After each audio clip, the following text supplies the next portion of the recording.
Watson? Yes? Watch.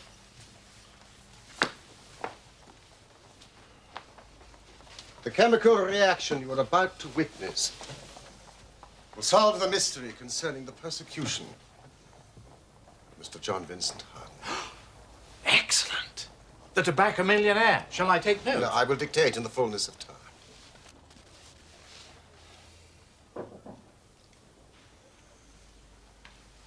There's a young lady wishes to see you, Mr. Holmes. This is not a convenient moment.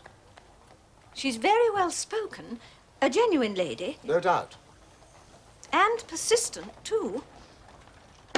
Mrs. Hudson, I too am extremely persistent, especially when I'm working. It is a matter of great urgency, Mr. Holmes, or I would not be troubling you on a Saturday evening. Well, perhaps you could delay your chemical reaction, Holmes. Very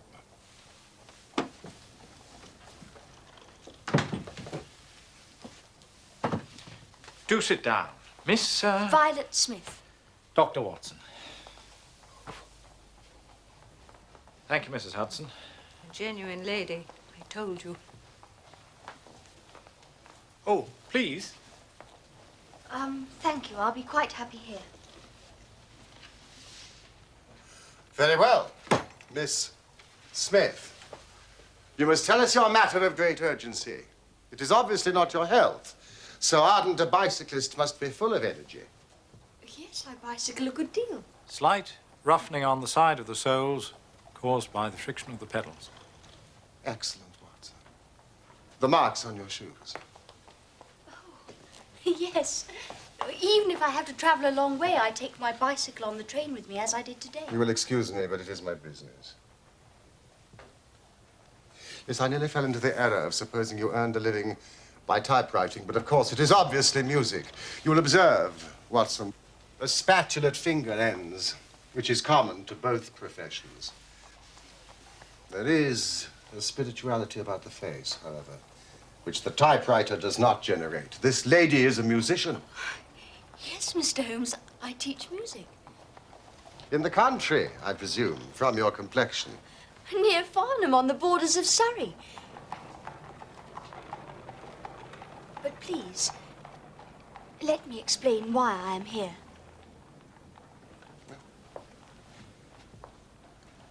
I am an only child, and my father died some years ago. His name and profession? James Smith. He conducted the orchestra at the Old Imperial Theatre. Ah, the old Imperial, Holmes. Yes. Please continue. My mother and I were left without a relation in the world, except for one uncle, Ralph Smith, who went to Africa 15 years ago. And we have not had a word from him since, despite our Christmas cards and photographs. Mr. Holmes, I have to tell you that... I think you wish to tell me that you and your mother are very poor, notwithstanding your obvious grace, dignity, and talent. We were very poor. Ah. About 4 months ago, in February, we were told there was an advertisement in the Times inquiring for our whereabouts. You can imagine how excited we were, for we thought that someone had left us a fortune. I went at once to the lawyers whose name was given in the paper.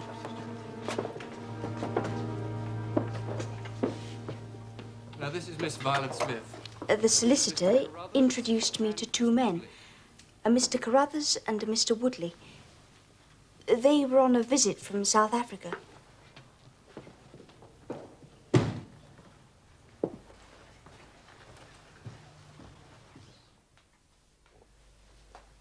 I wish I could tell you your uncle left you a vast fortune, but as I said... He died in extreme poverty. However, I myself am not without means.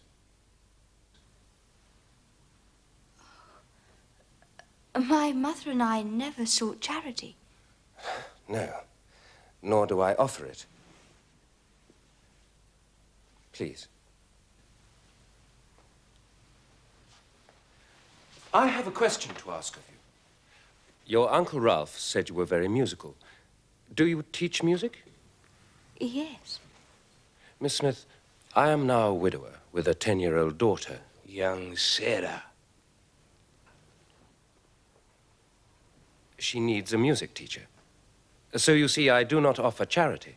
A job. He wants to give you a job. Whereabouts in London do you live, Mr. Carruthers? I don't.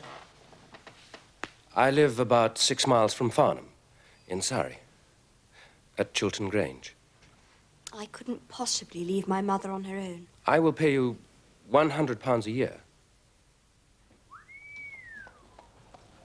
100 a year. Yes. Approximately double the market price, I think. Oh, at least. Which you obviously accepted. Or you wouldn't be here now. Yes, I accepted the offer. Oh, Mr. Carruthers agreed that I should go home every weekend to my mother in town. So this is one of your weekend visits to London? It is. Tell me about your life at Chiltern Grange. For a while, it was quite perfect. Every Monday morning, I would take the train to Farnham and then bicycle from the station to the house.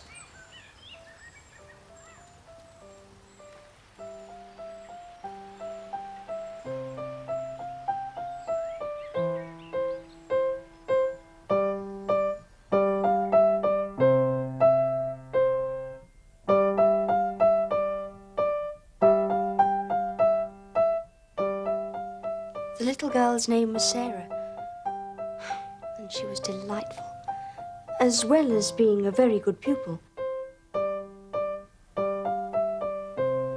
That was very much better, Sarah. May I try it again? Of course. That's why we're here. Mr. Carruthers was appreciative of my work and an extremely kind and considerate host. It sounds idyllic. It was.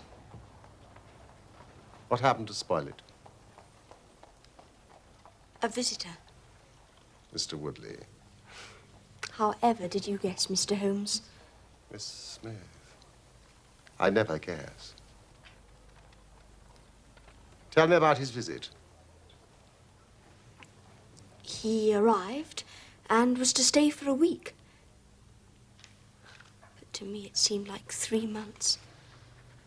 Oh, that odious red moustache.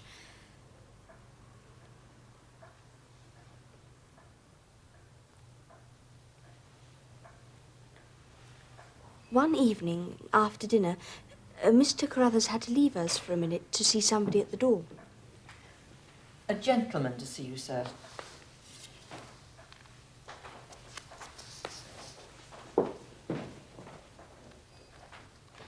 Will you excuse me?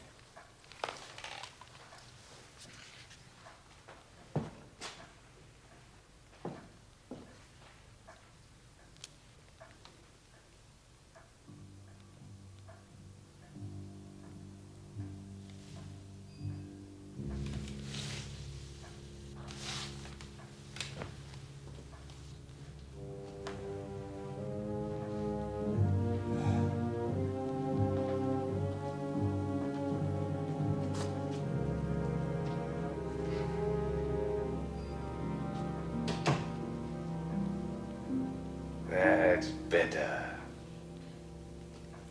Better? In what way? Better to get the old folk out of the way. I don't regard Mr. Carruthers as old. Oh, yes, but he isn't young. Like us. I do wish you wouldn't blow smoke in my face, Mr. Woodley. Oh, I don't believe that for a moment. What don't you believe? When women say they wish you wouldn't do something, it generally means the exact opposite. I mean precisely what I say. Mr. Woodley, will you please leave me alone? No. To tell you the truth, I won't leave you alone. Not until I've said what's in my heart. Whatever do you mean? I'm not very well up in the social graces, but I'm prepared to learn. If you're prepared to teach me. Oh, this is absurd. It isn't absurd. I'm asking you to marry me.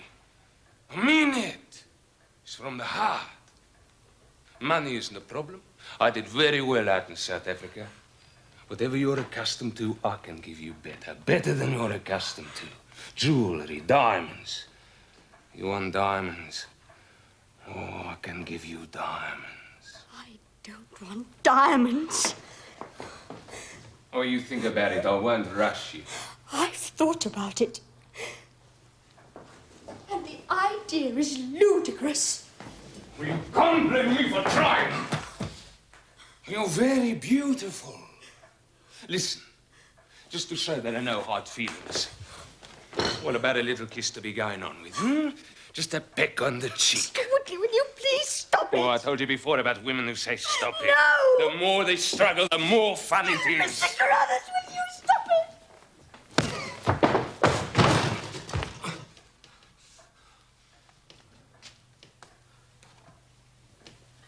Get out of this house! All right. I'm going. I'm not interested in old men. In old maids.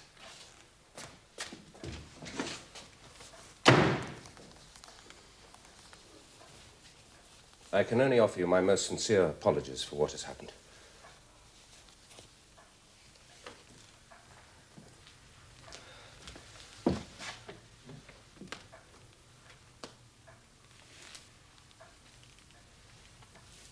If I give you my assurance that it will not happen again, for my daughter's sake, will you stay? Yes. I will stay. Thank you, Violet.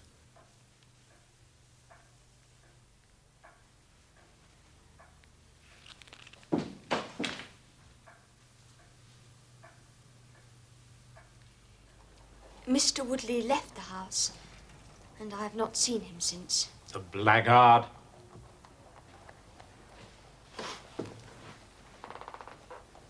Has there been any change in the behavior of Mr. Carruthers? No. He continues to be polite and considerate and courteous. Now, Miss Smith, please continue. Yes. There is something else.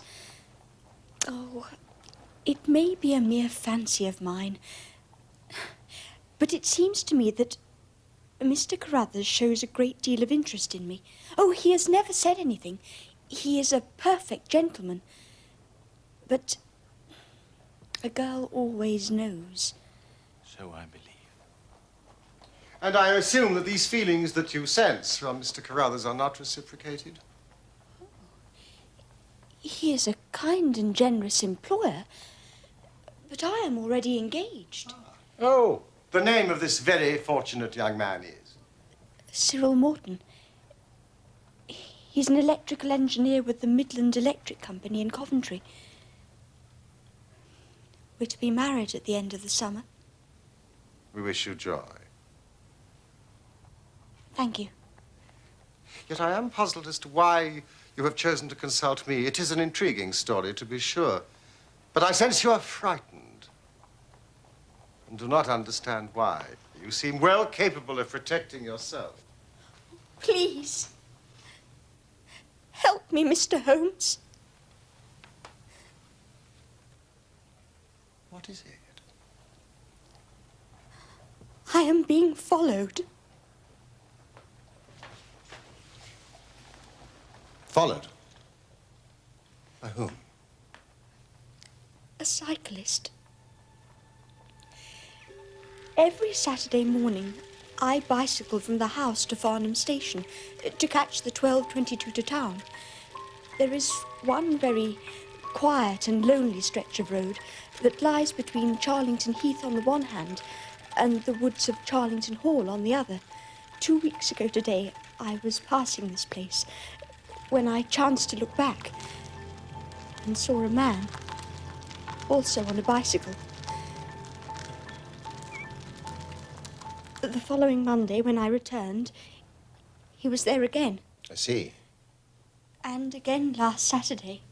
And again last Monday. Have you mentioned this to your employer? Yes. Mr. Carruthers was very concerned and has ordered a horse and trap so that in future I should not travel unaccompanied. But they've not yet arrived. And this morning? He was following me again.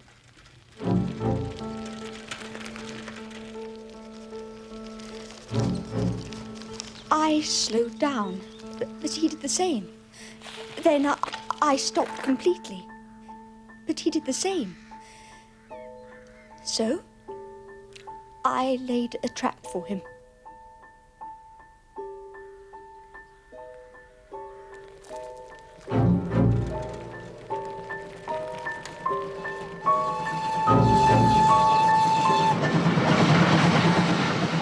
There is a sharp turning of the road, and I pedalled very quickly towards this and then stopped and waited.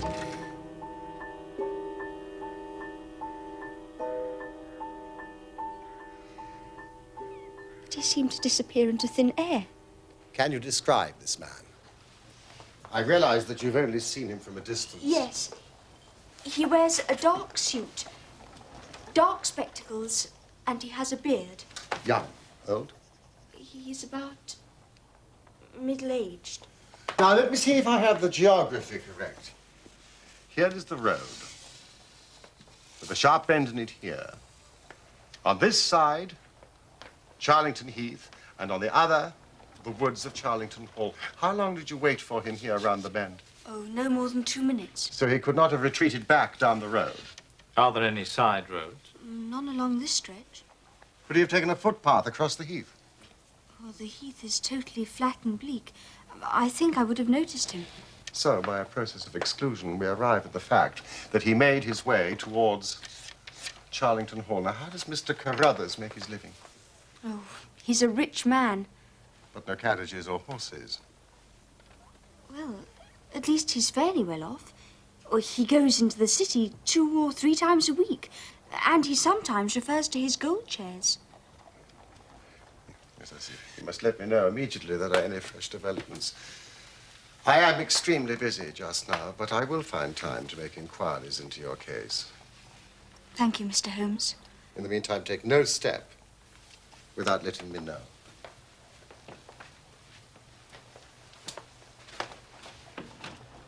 I'm sure we shall have nothing but good news for you. I do hope so, Dr. Watson.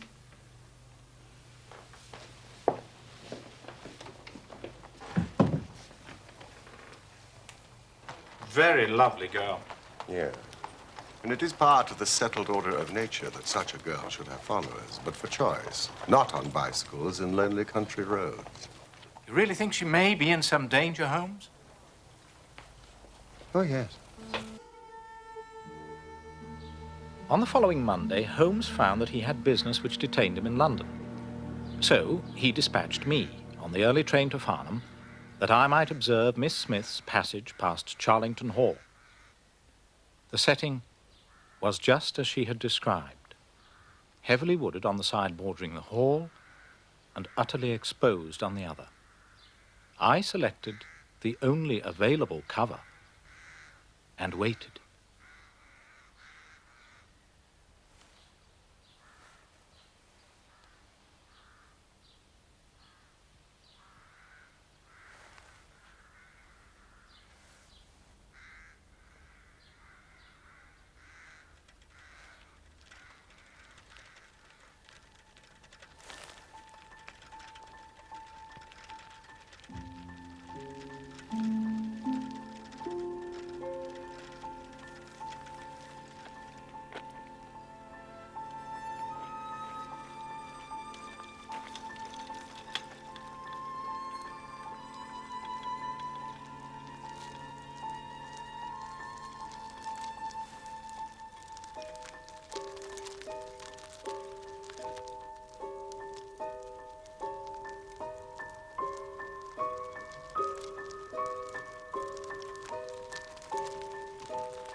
Watson, you have wasted your time. I thought I did rather well. No, your hiding place was ill-chosen. You should have been in the bracken on the other side of the road. In that way, you would have had a close view of this fascinating, solitary cyclist. Thank you. As it is, you are 100 yards away and can tell me even less than Miss Smith reported to us last Saturday. You describe him as bending low over the handlebar? Yes, quite low. That's concealment again, which in your case worked perfectly. Oh, no, you really have done remarkably badly. He goes back to the Hall, and you come all the way back to London to call on a house agent. Well, I found the information I was seeking. You found the name Williamson, which conveys nothing to my mind. Well, we know he's elderly and respectable. And therefore unlikely to be the energetic cyclist that sprints away from that athletic young girl. Well, what should I have done? Gone to the nearest public house. That is the center of country gossip. They would have given you every name from the master to the scullery maid. Instead of which you give me Williamson. Good afternoon, Aunt Linda.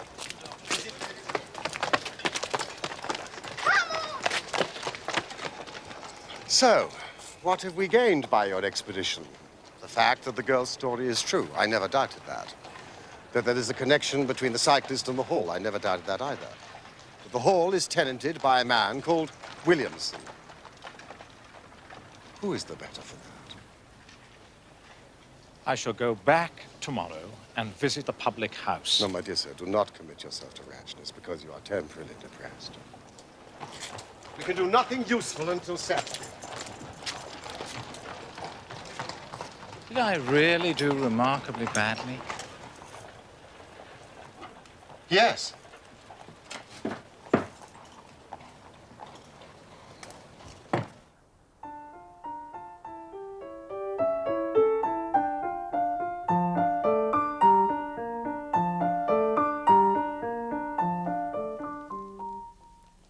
Very beautiful. Thank you, Mr. Crothers. It is a new piece. I need to practice it more. No, I don't mean the music. Violet, I have a question to ask you.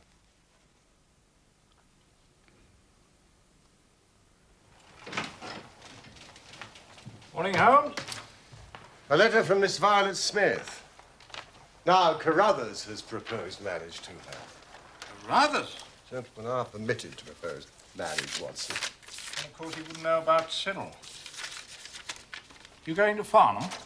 I want to test one or two theories which I've formed. Shall I come with you? No, that will be neither useful nor necessary. Try the nearest public house. Always a good centre for country gossip. Thank you, Watson. Capital notion.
Good afternoon, landlord.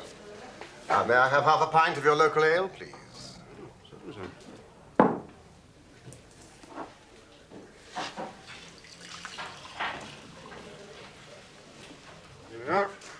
Thank you. You may keep the change. Well, that's most generous of you, sir, but I couldn't. I haven't done anything to warrant such generosity. I'm about to give you the opportunity. I need some information. Oh, I'm not one for idle gossip, sir. Neither am I. I prefer facts. Tell me about the people at Charlington Hall. Well, you mean Mr. Williamson, sir? Yes. Well, He was in here not more than 5 minutes ago. You dismissed him. Tell me about Mr. Williamson. I mean, he's an elderly, respectable gentleman. Oh, he's elderly, no doubt. Far be it from me to speak ill of people behind their backs, but I'm none too sure about respectable. Really? He's an ex-clergyman, I reckon. Ex? Apparently. He was struck off. Or whatever it is happens to clergymen. That's doctors, isn't it? Struck off. Tell me about the other people up at the house. Well, they're just domestic staff, and they're all local and God-fearing. Of course. But he do have folk up there at weekends. Weekends? Yes, sir. Weekends. Ah, well, what sort of folk? Oh, they're a warm lot. Warm? Yeah. The sort you don't want to get too near for fear of getting burnt, like. That's good. Oh, well, you may think it's good, sir. But it don't go down well in the village, I can tell you. And there's one fella in particular. Particularly warm, is he, this? Yeah. He's very particular, yes, sir. I'll wager he has a red moustache. Yeah. Do you know him? I've never met the gentleman. Well, now's your chance. Mr. Woodley. None of your damn business. Our landlord keeps a very respectable house, and your language is not welcome. Who do you think you are? What the hell do you want coming here asking all them questions? You're quite right, landlord. Clearly not a gentleman. Oh, I'm as much a gentleman as you are.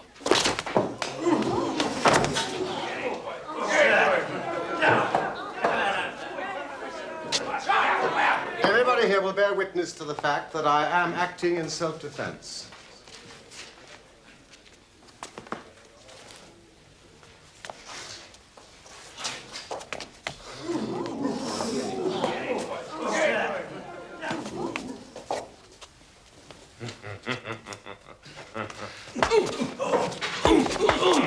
Swine! No, sir. A gentleman. Only a ruffian deals the blow with the back of the hand. A gentleman uses the straight left. And I said I'm a gentleman.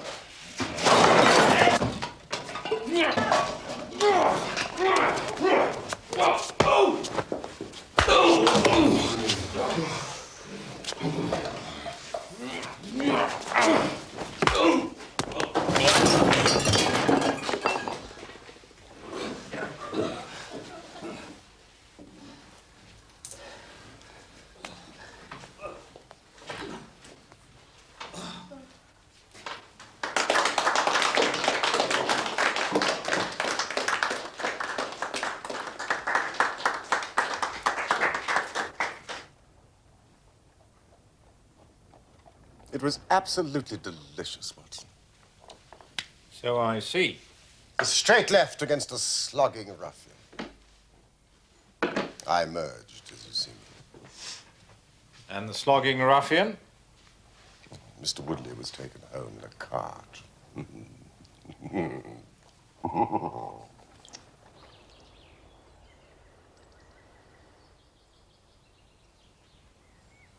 There's that horrible man again.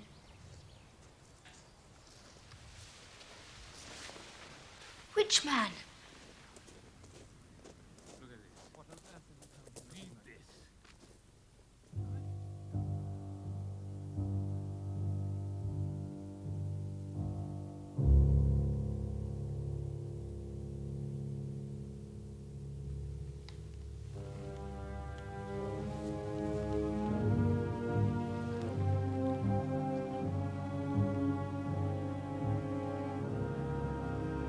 I thought I saw Mr. Woodley in the garden today. You did. He's staying in the area. But do not worry. I have told him quite firmly he's not to set foot inside the house. Dear Mr. Holmes, you will not be surprised to learn that I will be leaving Mr. Carruthers' employment on Saturday. The odious Mr. Woodley has reappeared at Chiltern Grange. Ah, but at least you won't be bicycling to the station.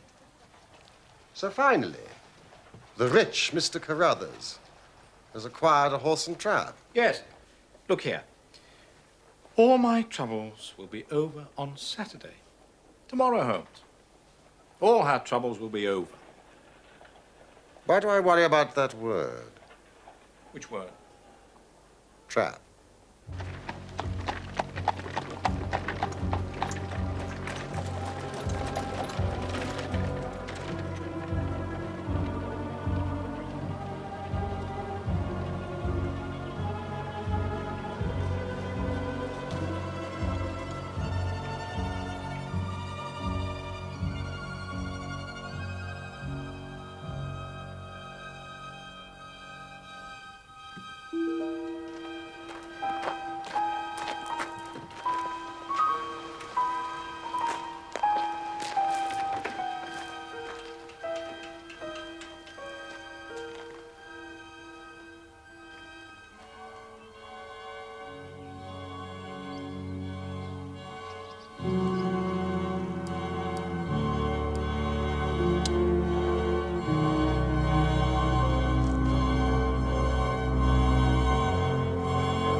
Oh, what a splendid morning, Holmes.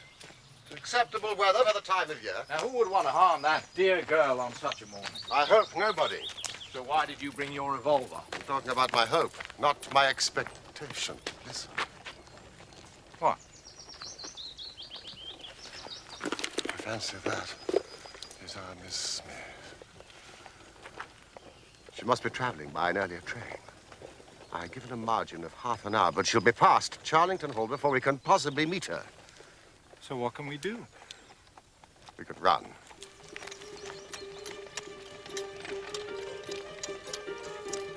Fool! I should have allowed for that earlier train.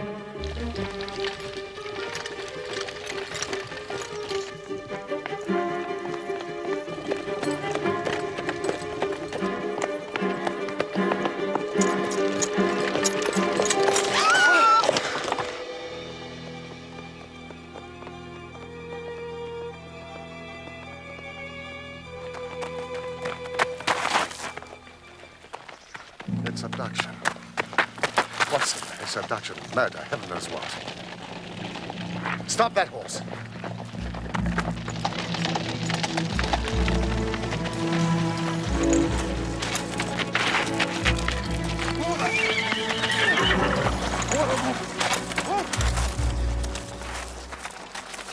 Good man.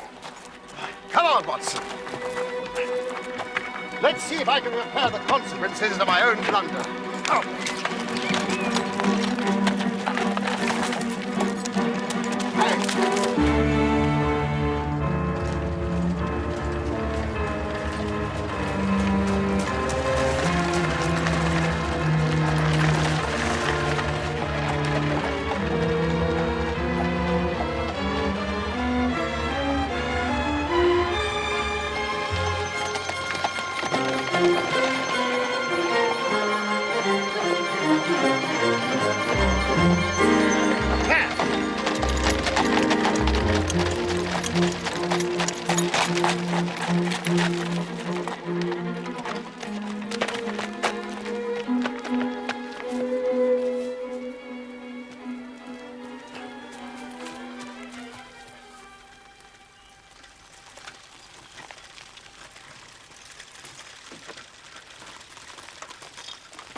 Holmes.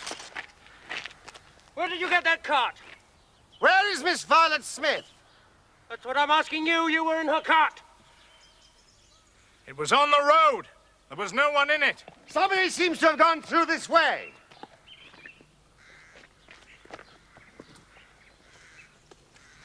We must find them. Come, Watson.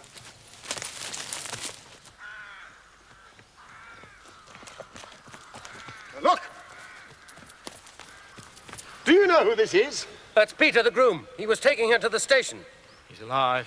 Pulse is strong. Mustn't be left lying there too long. Let him lie. We can't do him any good, but we might save her from the worst fate that can befall a woman. Where are you going? The house. They didn't go to the house. They went this way to the left. Are you sure? The cowardly dogs! Too late! Watson! Too late by the living jingo!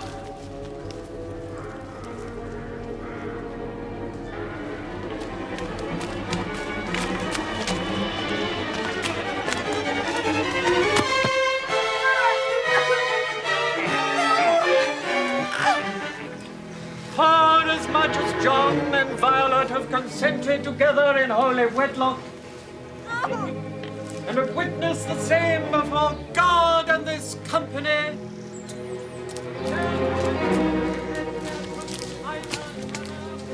and have declared the same by the giving and receiving of a ring and the joining of hands, I pronounce that they be man and wife together. Congratulations. Thanks, old man. I'm married. Welcome to the party, gentlemen. Let me introduce you to Mrs. Woodley. Don't, Carruthers. Carruthers?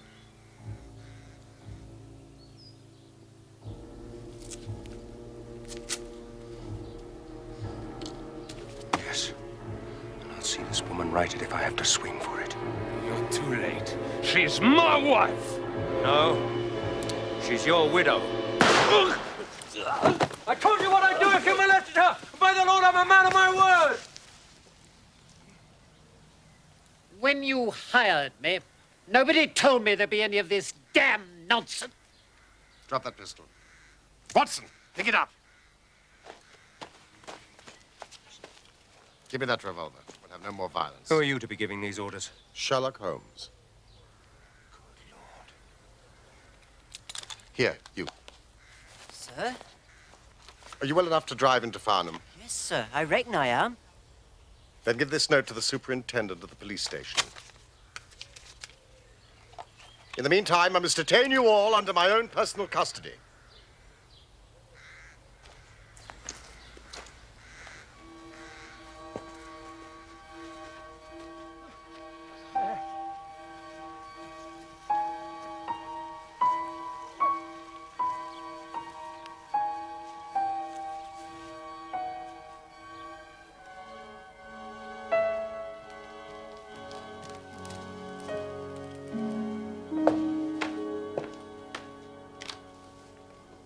How are the patients, Doctor? Miss Smith's very well, considering the foul way she's been treated. And Woodley?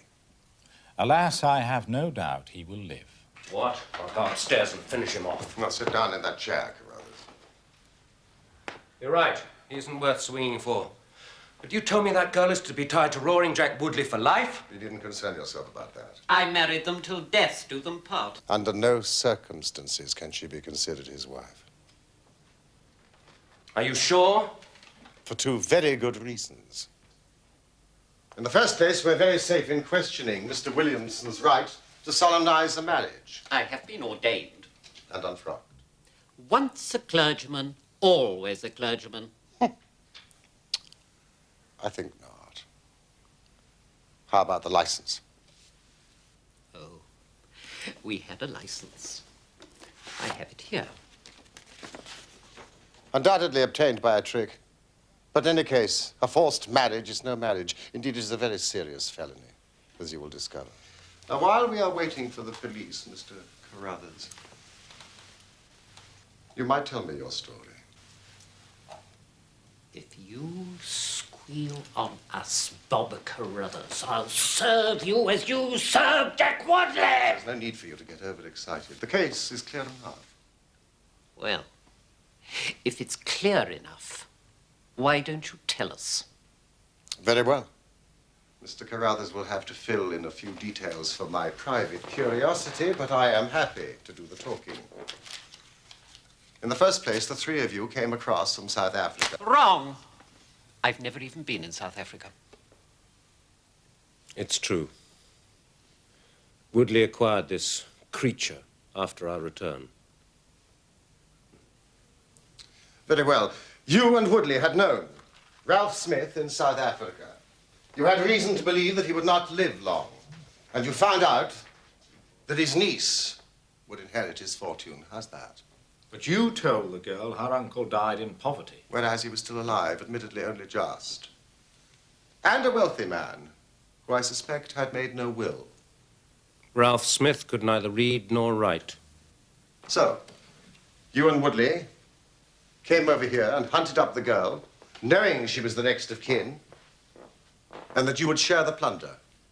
I was due a share for services rendered.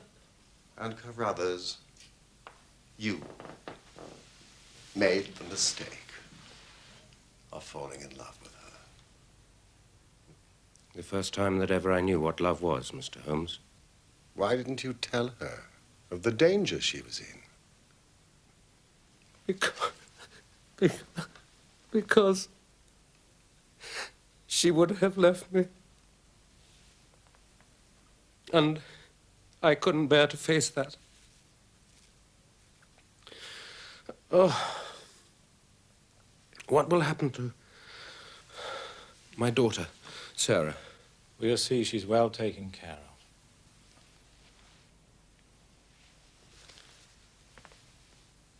You see, even if she couldn't love me, it meant a great deal to see her about the house and hear the sound of her voice. You may call it love, Mr. Carruthers. I should call it selfishness. Maybe the two things go together. But I tried to protect her. I never once let her go past this house where I knew those rascals were lurking without following her on my bicycle to see she came to no harm. I kept my distance and wore that beard so she should not recognize me. Then I presume the cable arrived. Cable? What cable?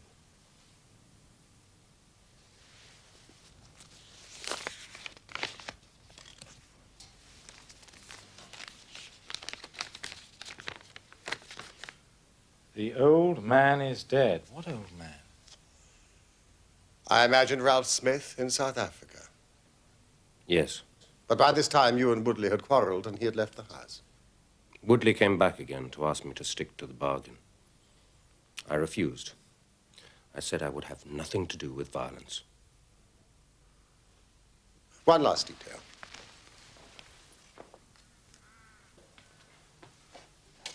Why was Woodley chosen as the prospective husband? I'm ashamed to say it.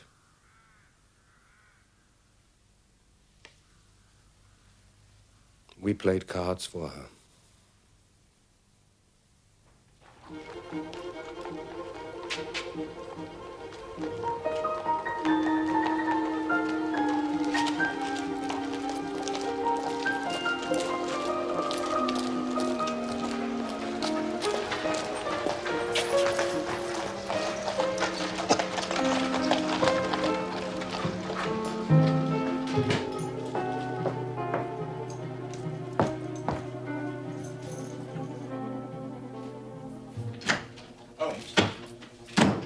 Results of the trial. Listen to this. The judge, in summing up, said, Holmes. Watson, may I be permitted an educated guess? Go on, then. I would expect Woodley to get 10 years, Williamson 7 years, and Carruthers, in view of the eloquent speech I made on his behalf at the trial, probably 6 months. That is exactly right. Well, I have certain advantages, Watson. Largely the fact that I sent out for the early edition. An undoubted advantage.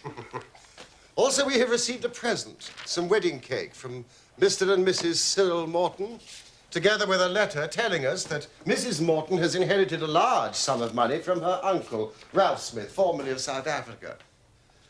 The happy couple are thoroughly enjoying looking after young Sarah Carruthers, while the father is in custody. Her piano playing is improving, and she wants to take up bicycling. A splendid day all round, wouldn't you say? There is more splendor yet to come. More splendor? What do you mean? Watch carefully. Oh, I remember.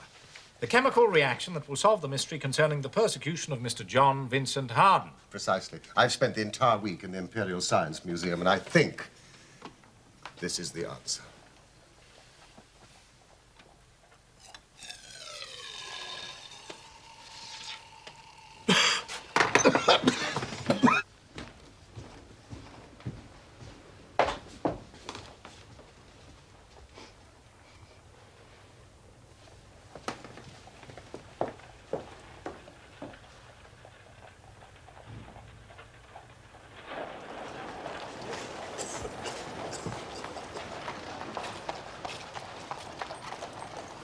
Is that the answer, Holmes?